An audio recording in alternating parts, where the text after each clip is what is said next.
તો મિત્રો હું હિરેન પટેલ અને હાલમાં મારાથી એક ભૂલ થયેલી છે. સુરતની અંદર મારી ગાડી અથડાઈ હતી.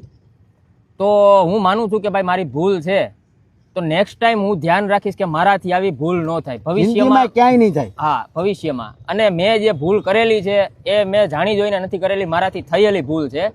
અને તમે બધાએ જોયું પણ હશે અને ઘણા મિત્રોનો સપોર્ટ હતો, ઘણા મિત્રોને ખરાબ લાગ્યું છે. તો એ બધાને હું કહી દઉં કે ભાઈ એ મારી ભૂલ છે, મેં એ જાણી જોઈને કરેલી વસ્તુ નથી, બરાબર. અને બીજી વસ્તુ કે હું એક મેસેજ દેવા માંગુ સમાજને કે જે ભાઈ અત્યારે ડ્રિંક કરીને ગાડી હલાવે છે અથવા તો જે આ વસ્તુ માર્કેટની અંદર હાલે છે, તો જે મેં કર્યું છે ને તમે ન કરતા. એ ભૂલ મારાથી થતા થઈ ગઈ છે, બરાબર છે. મારી છેલ્લી ને પહેલી ભૂલ સમજો તો આજ પછી હું એટલું ધ્યાન રાખીશ કે મારાથી આવી ભૂલ ન થાય. પણ હું તમને બધાને કહેવા માંગુ છું કે મારી જે ભૂલ છે એવી ભૂલ તમે ન કરતા. પણ થયા પછી અફસોસ થાય કે ભાઈ આપણે આપણાથી આવો બનાવ બની ગયો છે. અને બીજી વસ્તુ કે સાંજેથી અમારે કોમેડી વિડીયો ચાલુ થઈ જાય, કન્ટિન્યુ બેયની આઈડીમાં વિડીયો ચાલુ થઈ જાય અને વિડીયો બધાય બનશે.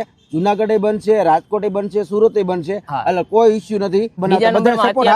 કોમેડી વિડીયો બનાવેલા જ છે, અમે ઘણા ખરા કોમેડી વિડીયો બનાવ્યા છે. તમે બધા બહુ સપોર્ટ આપ્યો છે. જો કે એવું જ કહેવાય કે તમારા થકી જ અમે અહીંયા પહોંચ્યા છીએ.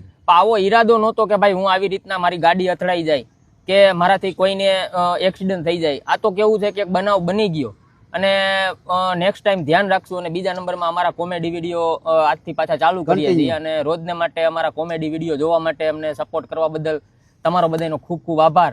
અને બની શકે તો મારી આ જે ભૂલ છે એને ભૂલ સમજીને માફ કરવા નમ્ર વિનંતી. અને નેક્સ્ટ ટાઈમ હું આ વસ્તુ નહીં કરું અને મારાથી આવી ભૂલ નહીં થાય એવી હું પબ્લિકને ખાતરી આપું છું. અને આટલું કહેતા બસ રાધે રાધે.